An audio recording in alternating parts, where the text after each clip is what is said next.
Hello दोस्तों, आपका स्वागत है। आइए आज हम लोग देखते हैं माध्य माध्यिका बहुलक किस प्रकार से निकाला जाता है। बिल्कुल नए अंदाज में, बिल्कुल आसान तरीका से बताएंगे।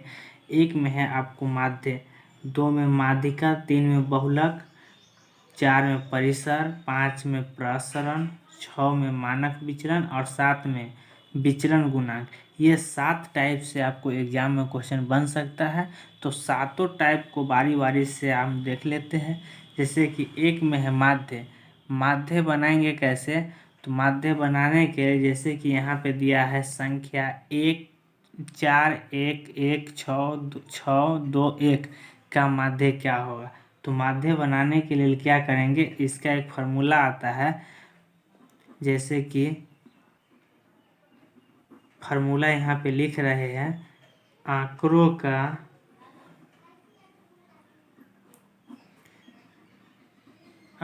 का योग बाटा आंकड़ों का संख्या।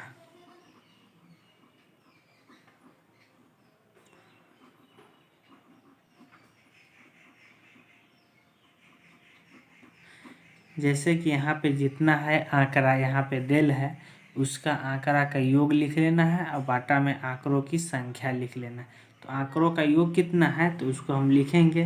जैसे कि यहाँ पे है 4 1 1 6 6 2 और 1 बाटा में क्या गो संख्या है, इसको गिनेंगे 1 2 3 4 5 6 7। तो 7 बाटा में लिख लेंगे, आंकड़ों का योग हो जाएगा। अब इसको जब हम जोड़ेंगे तो जोड़िए इसको, 4 1 5 5 1 6 6 6 12 6 18 2 20 1 21। तो यहाँ पे क्या लिखेंगे, 21 बाटा 7। अब इसको जब काटेंगे तो 3। तो ये क्या निकल गया, इसका माध्य निकल गया। अगला क्वेश्चन है संख्या 3 2 8 6 5 6 8 2 का माध्य ज्ञात करें। तो माध्य ज्ञात करने के लिए यहाँ पे बताए थे, क्या था फॉर्मूला इसका, आंकड़ों का योग बटा आंकड़ों का संख्या। ये फॉर्मूला यहाँ पे लागू करेंगे। तो आंकड़ों का योग जो है उसको हम लोग लिख लेते हैं। जैसे कि आंकड़ों का योग है 3 + 2 8 6 5 6 8 2। आंकड़ों का योग हुआ, सबके जोड़ लेंगे तो आंकड़ों का योग निकल जाएगा। उसके बाद आंकड़ों की संख्या, संख्या यहाँ पे कितना है, 1 2 3 4 5 6 7 8। तो 8 है, तो बाटा में क्या लिखेंगे, 8 लिख देंगे। अब यहाँ पे इसको जोड़िए, 8 2 10 10 6 16 16 5 16 5 21 21 6 27 27 5 35 8 35 35 2 37 37 3 40। तो आंकड़ा का योग तो 40 निकल गया। योग कितना है, तो योग है 8। अब इसको जब हम काटेंगे तो 8 5 से 40 5। ये आपका क्या हो गया, माध्य निकल गया। उम्मीद करता हूँ कि माध्य आपको समझ में आ गया होगा। अब बढ़ते हैं माध्यिका। माध्यिका कैसे निकलता है, तो माध्यिका यहाँ पे है, नोट में यहाँ पे एक बात लिख लीजिए कि माध्यिका बनाने से पहले जो आपको संख्या दिया हुआ रहेगा उसको आरोही क्रम में सजा लेना है। तो यहाँ पे लिख देते हैं, आरोही क्रम में सजाएं। तो यहाँ पे जो संख्या दिया हुआ रहेगा उसको क्या करना है, आरोही क्रम में सजाना है। तो यहाँ पे क्या है, एक आरोही क्रम मतलब बढ़ते क्रम में, अवरोही मतलब घटते क्रम। तो यहाँ पे आरोही या अवरोही दोनों में से कोई सजा सकते हैं। तो यहाँ पे क्या है, 4 है 6 है, तो पहले 4 है बाद में 6 है। आरोही में ये चल सकता है और अवरोही में ये नहीं चलेगा। तो यहाँ पे शुरू से हम पहले देखते सबसे कम संख्या अंक कौन है, तो सबसे कम 1 है, 1 लिखेंगे। 2 में फिर 1 है, फिर 1 लिखेंगे और इसमें 1 और 1 है, तो यहाँ पे 1 लिख देंगे। उसके बाद 1 नहीं है, उसके बाद 2 है, तो 2 यहाँ पे लिखेंगे। 2 के बाद फिर दूसरा नहीं है 2, 2 के बाद आ जाएगा 4, तो 4 लिखेंगे। 4 के बाद 6, फिर 6, अब यहाँ पे ऊपर में एक बार काउंट कर लेंगे कि ऊपर में कितना संख्या है, 1 2 3 4 5 6 7। देखेंगे इसमें 7 हुआ कि नहीं, 1 2 3 4 5 6 7। हाँ, दोनों बगल ऊपर भी 7 है और नीचे भी 7 है, तो इसका मतलब पूरा संख्या हम इसमें नोट कर लिए। अब यहाँ पे देखिए, यहाँ पे माध्यिका मतलब बीच के मध्य, तो यहाँ पे इधर से 3 गो संख्या चुनेंगे और इधर से 3 गो चुनेंगे, तो बच क्या गया, 2। तो यही संख्या आपको क्या कहलाएगा, माध्यिका कहलाएगा। तो ये जो 2 है यही आपको माध्यिका कहलाएगा, यही आपका आंसर हो जाएगा। ठीक है, अब देखिए अगला क्वेश्चन यहाँ पे दिया है, संख्या 4 6 1 1 6 2 1 8 को माध्यिका ज्ञात करें। तो माध्यिका कैसे ज्ञात होगा, इसको पहले आरोही क्रम में सजाना पड़ेगा, जो कि यहाँ बताए हैं। तो आरोही क्रम में इसको सजाइए। आरोही क्रम में 1 1 है, तो इसको लिखिए पहले। तो सबसे कम अंक कौन है, 1, उसके बाद फिर 1, फिर 1, 1 के बाद 2 है, तो 2 लिखेंगे। 2 के बाद 3 नहीं है, तो 3 नहीं है, तो फिर 4 लिखाएगा, 4 एक ही गो है। 4 के बाद 6 लिखेंगे, 6 2 गो है, उसके बाद 8 लिखेंगे। अब इसको ऊपर में गिन लेते हैं, 1 2 3 4 5 6 7 8। यहाँ पे देखेंगे 1 2 3 4 5 6 7 8, मतलब 8 हो गया। इसका मतलब हम सबको काउंट कर लिए। अब यहाँ पे बात है कि यहाँ पे संख्या 8 को है, अगर इधर से हम 4 गो छाटेंगे, इधर से 4 गो छाटेंगे, तो बीच में कुछ बचेगा ही नहीं। तो वो कैसे बनेगा, तो इधर से हमको क्या करना है, 3 ही अंक छाटना है, और इधर से भी 3 अंक छाटेंगे। आप कहिएगा यहाँ पे 2 अंक बच गया, तो 2 अंक बच गया, तो इसको क्या करना है, दोनों को यहाँ पे लिख लेना है, 2 + 4, और बाटा में 2 से भाग देना। काहे कि संख्या 2 है।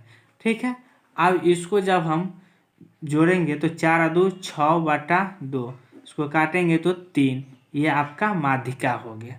ठीक है, जहाँ पे 2 अंक मिल जाए वहाँ पे क्या करना है, दोनों को जोड़ करके और 2 से भाग दे देंगे। ठीक है, और जहाँ पे जो एगो बचेगा तो वही माध्यिका हो जाएगा।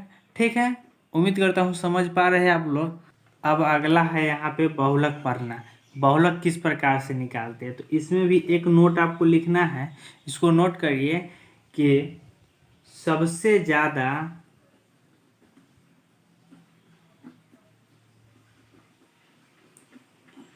टाइम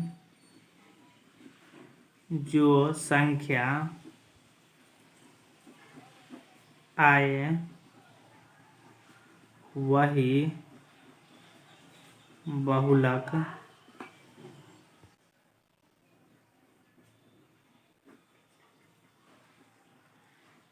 ठीक है, समझ गए। यहाँ पे क्या लिखे नोट में, सबसे ज़्यादा टाइम जो संख्या आए वही बहुलक होगा। ठीक है, अब यहाँ पे क्वेश्चन इसको बनाते हैं तो क्लियर हो जाएगा।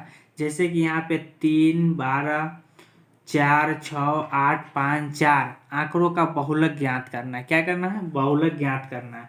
तो बहुलक इसमें देखेंगे सबसे ज़्यादा टाइम कौन आया है, तो यहाँ पे देख रहे हैं कि 4 यहाँ पे एक बार आया है, फिर ये 4 एक बार आया है। तो यहाँ पे क्या, तो हम यहाँ पे देख पा रहे हैं कि सिर्फ 4 ही है, एक संख्या है कि 2 बार आया है, तो 1 और 2।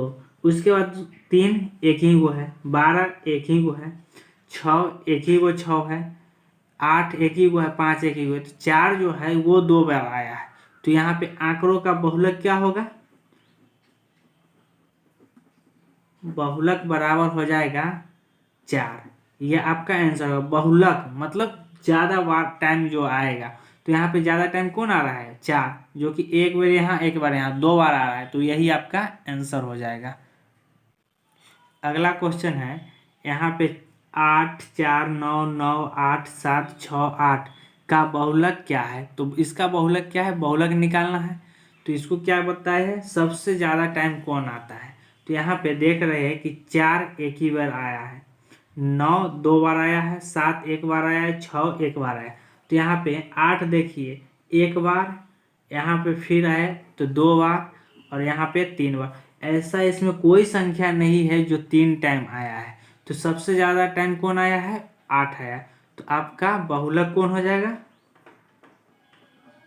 8 हो जाएगा। यही आपका आंसर कहलाएगा। ठीक है, अब आइए अगले क्वेश्चन में। यहाँ पे दिया गया है 3 4 6 3 8 4 6 3 का बहुलक क्या होगा। अब इसका बहुलक निकालना है। तो इसका बहुलक कैसे निकलेगा? सबसे ज़्यादा टाइम कौन आया है इसमें, सो देखिए। तो हमें पता चल रहा है कि 3 है, 3 यहाँ पे 1 बार आया है, फिर यहाँ पे 2 बार, यहाँ पे 3 टाइम। 3 है 3 टाइम आया है। उसके बाद 4 जो है 1 और 2, 2 गो 4 है, 6 2 गो है, 8 एक ही है। तो इसका मतलब सबसे ज़्यादा टाइम कौन आया है? 3 आया है। तो इसका बहुलक को क्या होगा? इसका बहुलक बराबर 3। ये आंसर हो जाएगा। ठीक है, अब बहुलक समझ गए होंगे। अब आते हैं परिसर में। तो परिसर कैसे निकालते हैं सो देखिए। तो इसमें एक नोट आता है, नोट लिख लीजिएगा, पूरा आप क्लियर हो जाएगा। नोट है सबसे बड़ा अंक, सबसे बड़ा अंक जो है उसको चुन लेना है और माइनस उसमें से सबसे छोटा अंक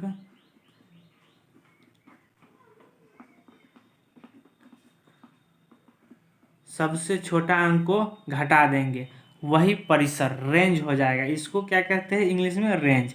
तो रेंज कैसे निकलेगा? सबसे बड़ा जो अंक है उसको चुन लेना है, उसमें से सबसे छोटा अंक घटा लेना है। तो यहाँ पे क्या दिया है क्वेश्चन में? तो क्वेश्चन 1 में दिया है 13 14 12 15 21 16 18 13 का परिसर क्या होगा। अब यहाँ पे देखिए कि सबसे बड़ा अंक कौन है। तो सबसे बड़ा अंक मालूम चल रहा है कि 21 है। 21 से बड़ा कोई नहीं है। तो यहाँ पे सबसे बड़ा, नोट में क्या लिखा है? सबसे बड़ा अंक। तो सबसे बड़ा अंक क्या है? 21। 21 माइनस सबसे छोटा अंक कौन है इसमें? तो सबसे छोटा अंक शायद 12 है। हाँ 12 ही है। तो सबसे छोटा अंक क्या है? 12। तो इसमें से 12 घटा लेंगे। अब इसको घटाइए, 11 में से 2 जाएगा तो 9। ये क्या हो गया? परिसर। परिसर बराबर 9। ये आंसर हो जाएगा। ठीक है, अगला क्वेश्चन है। यहाँ पे संख्या देल है और संख्या का रेंज निकालना है, मतलब परिसर निकालना है। तो परिसर कैसे निकलेगा? सबसे बड़ा अंक, तो सबसे बड़ा अंक इसमें कौन है? 9। तो यहाँ पे 9 माइनस सबसे छोटा अंक क्या है? 1 बराबर 8। ये आपका क्या निकला? परिसर, जो कि रेंज कहते हैं उसको। तो वीडियो काफ़ी लंबा हो रहा है, इसीलिए आज रेंज तक रखते हैं। उसके आगे फिर अगले वीडियो में आएंगे। तो दोस्तों पहला ये वीडियो है फर्स्ट, इसमें आपको हम माध्य बता दिए, माध्यिका बता दिए, बहुलक बता दिए और परिसर बता दिए। ये 4 गो टॉपिक है, आपको क्लियर हो गया। उसके बाद फिर बच गया है प्रसरण, मानक विचलन और विसरण गुणांक। तो ये 3 गो टॉपिक फिर हम अगले वीडियो में बनाएंगे। तब तक आप इंतज़ार करिए दूसरे वीडियो का। मेरे साथ जुड़ने के लिए धन्यवाद।